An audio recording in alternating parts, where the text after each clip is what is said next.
മണിപ്പൂരിൽ വീണ്ടും ഡ്രോൺ ആക്രമണം. ഇംഫാൽ വെസ്റ്റിലെ കൗത്രക് വില്ലേജിൽ ഉണ്ടായ ആക്രമണത്തിൽ നിരവധി വാഹനങ്ങളും വീടുകളും തകർന്നു. അതിനിടെ ബഫർ സോൺ മറികടക്കാൻ ശ്രമിച്ച വിമുക്ത ഭടനെ മർദ്ദിച്ച് കൊലപ്പെടുത്തിയ സംഭവമുണ്ടായി. സുരക്ഷാ ഉപദേഷ്ടാവിനെയും DGPയെയും മാറ്റണമെന്നാവശ്യപ്പെട്ട രാജ്ഭവന് മുന്നിൽ വിദ്യാർത്ഥികൾ പ്രതിഷേധിക്കുകയാണ്. സംഘർഷം തടയുന്നതിനായി പ്രധാനമന്ത്രി ഇതുവരെ ഒന്നും ചെയ്തില്ല എന്ന് പ്രിയങ്ക ഗാന്ധി കുറ്റപ്പെടുത്തി. അച്യുതൻ ഡൽഹിയിൽ നിന്ന്. അച്യുതൻ, വീണ്ടും മണിപ്പൂർ സംഘർഷഭരിതമാവുകയാണല്ലോ അച്യുതൻ.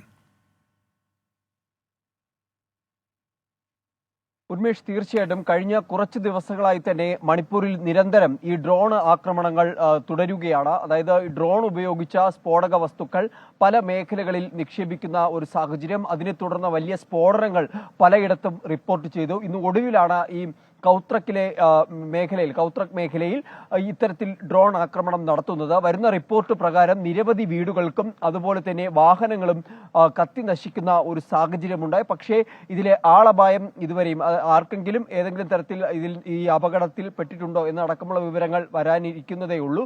നിലവിൽ ആളപായമൊന്നുമില്ല എന്നൊരു റിപ്പോർട്ടാണ് പുറത്തു വരുന്നത്. എന്തായാലും വലിയ ഒരു ഡ്രോൺ ആക്രമണമാണ് ഈ മേഖലയിൽ ഉണ്ടായിരിക്കുന്നത്.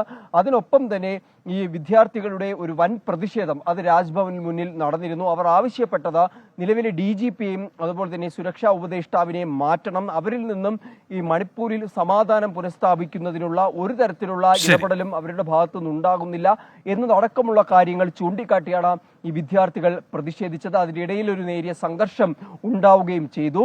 ഒപ്പം തന്നെ മണിപ്പൂർ വിഷയത്തിൽ പ്രധാനമന്ത്രിക്കെതിരെ പ്രിയങ്ക ഗാന്ധി രൂക്ഷ വിമർശനമാണ് ഉന്നയിച്ചിരിക്കുന്നത്. പ്രധാനമന്ത്രി ഇതുവരെയും ഒരു അക്ഷരം പോലും മണിപ്പൂരിനെ കുറിച്ച് മിണ്ടുന്നില്ല. ഒരു കാര്യമായ ഇടപെടലും ഈ സമാധാനം പുനഃസ്ഥാപിക്കുന്നതിനായി ചെയ്യുന്നില്ല എന്നതും, ഒപ്പം തന്നെ ഈ ആഭ്യന്തര സുരക്ഷ അത് ആരുടെയും താല്പര്യത്തിനൊത്ത് പ്രവർത്തിക്കേണ്ടതല്ല, മറിച്ച് അത് അതിന്റെ കടമ നിറവേറ്റണമെന്നുമാണ് പ്രിയങ്ക ഗാന്ധി.